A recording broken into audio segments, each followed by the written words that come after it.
Assalamualaikum warahmatullahi wabarakatuh. Perkenalkan, nama saya Rahma Maulidia Fitri, NIM 18091 dari kelas D34B. Jadi di sini saya akan menjelaskan tentang apa itu minyak atsiri beserta penggolongan dan lain sebagainya. Ini merupakan salah satu tugas dari fitokimia. Selamat menyaksikan.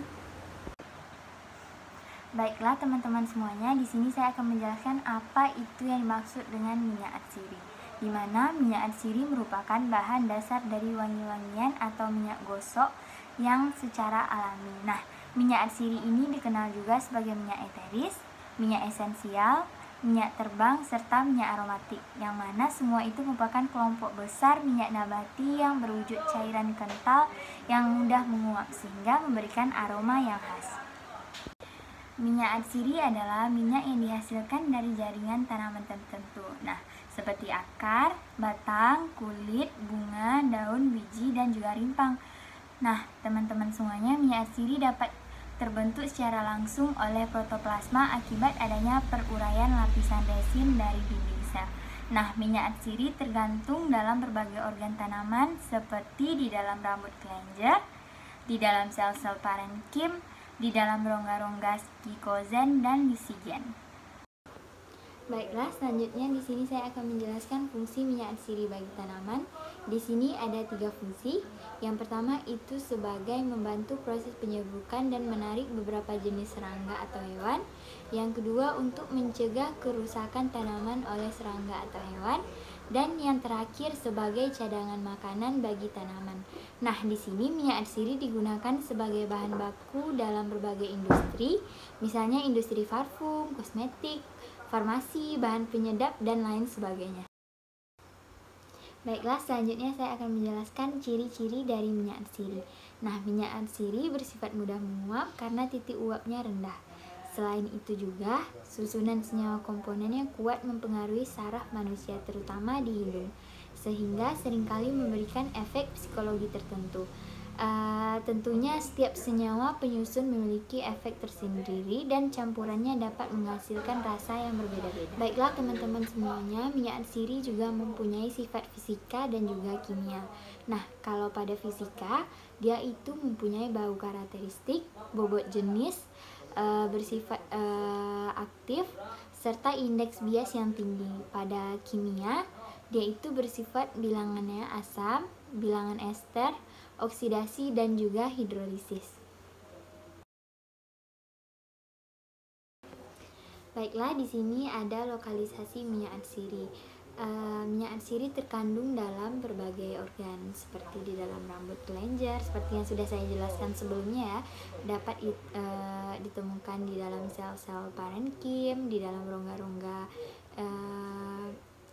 skizogen, dan lain-lain.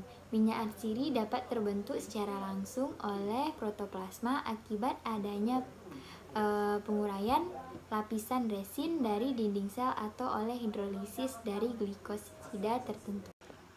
Baiklah, kita lanjutkan dengan identifikasi dan isolasi atau preparasi pada minyak atsiri. Nah, untuk mendapatkan minyak atsiri ini dapat dilakukan dengan cara destilasi. Apa yang dimaksud dengan destilasi? Destilasi atau penyulingan adalah suatu proses penguapan yang diikuti dengan pengembunan. Nah, destilasi dilakukan untuk memisahkan suatu cairan dari campurannya apabila komponen lain tidak ikut menguap. Kemudian pada metode ini uap air digunakan untuk menyaring simplisia dengan adanya pemanasan kecil uap air tersebut.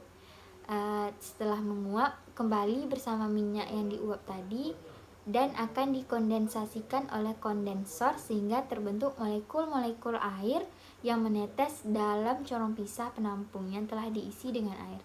Penyulingan ini dilanjutkan hingga mendapatkan hasil yang sempurna. Oke, selanjutnya gimana sih cara kita memperoleh minyak atsiri ini? Yang pertama bisa dilakukan dengan cara perajangan. Sebelum bahan obat tersebut disuling, sebaiknya dirajang terlebih dahulu menjadi potongan-potongan yang kecil. Proses perajangan ini bertujuan untuk memudahkan penguapan minyak atsiri dari bahan dan untuk mengurangi sifat bahan oralnya. Nah, besar ukuran partikel hasil rajangan ini pastinya akan bervariasi tergantung dari jenis bahan itu sendiri. Selama proses perajangan akan terjadi penguapan komponen minyak bertitik didih rendah, dan jika dibiarkan beberapa menit akan terjadi penyusutan bahan sekitar 0,5% akibat penguapan minyak. Oleh karena itu, jika diinginkan rendemen dan minyak yang baik, maka hasil rajangan harus dimasukkan dalam kettle suling. Kelemahan dari bahan yang dirajang ada dua. Yang pertama itu jumlah total minyak berkurang, dan yang kedua komposisi minyak akan berubah. Cara yang kedua yaitu penyimpanan bahan olah. Nah, tempat dan kondisi bahan olah sebelum perajangan mempengaruhi penyusutan minyak atsiri. Namun, pengaruhnya tidak begitu besar seperti pada perajangan. Jika bahan olah harus disimpan sebelum diproses, maka harus disimpan dalam udara kering yang bersuhu rendah dan udara tidak disirkulasi. Nah, pada penyusutan minyak selama penyimpanan dalam udara yang kering tergantung dari beberapa faktor, yang diantaranya yaitu yang pertama ada kondisi bahan, metode dan lama penyimpanan, dan komposisi kimia minyak dalam bahan tersebut. Nah, kemudian bahan olah berupa daun dan bunga tidak dapat disimpan lama, tapi sebaliknya menguapnya lebih kecil. Kita lanjut cara yang ketiga yaitu pelayuan dan pengeringan. Nah, sebagian bahan olah memerlukan proses pengeringan sebelum disimpan ataupun disuling. Tujuan dari pelayuan dan pengeringan ini diantaranya yang pertama menguapkan sebagian air dalam bahan sehingga akan memudahkan dalam proses penyulingan dan lebih singkat. Yang kedua, untuk menguraikan zat aktif tidak berbau sehingga akan menimbulkan bau yang wangi. Nah, kemudian sebagian contoh ialah untuk memecahkan glikosida atau amigdalin menjadi benzaldehid yang berbau wangi pada minyak almond dan akar oris. Hal ini sama terjadi pula pada minyak nilam dan juga vanila. Lanjut, yaitu metode ekstraksi minyak atsiri. Yang pertama itu ada penyulingan. Nah, di mana penyulingan adalah proses pemisahan komponen yang berupa cairan atau padatan dari dua macam campuran atau lebih.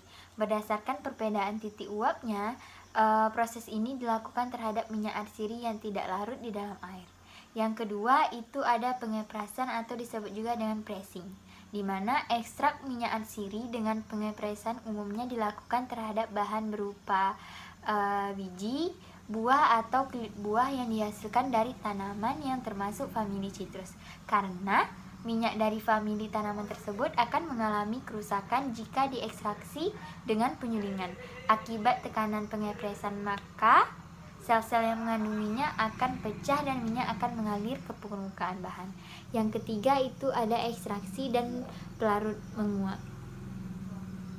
Selanjutnya yaitu tumbuhan yang mengandung minyak atsiri. Yang pertama ada pohon cengkeh, tanaman serai, pohon pinus, tanaman nilam, pohon kenanga, dan juga tanaman adas. Baiklah teman-teman, itulah yang bisa saya sampaikan. Semoga apa yang saya sampaikan dapat bermanfaat bagi kita semuanya. Saya mohon maaf yang sebesar-besarnya apabila saya menyampaikan ada terdapat kesalahan. Baik, saya tutup. Wabillahi taufiq wal hidayah. Wassalamualaikum warahmatullahi wabarakatuh. See you.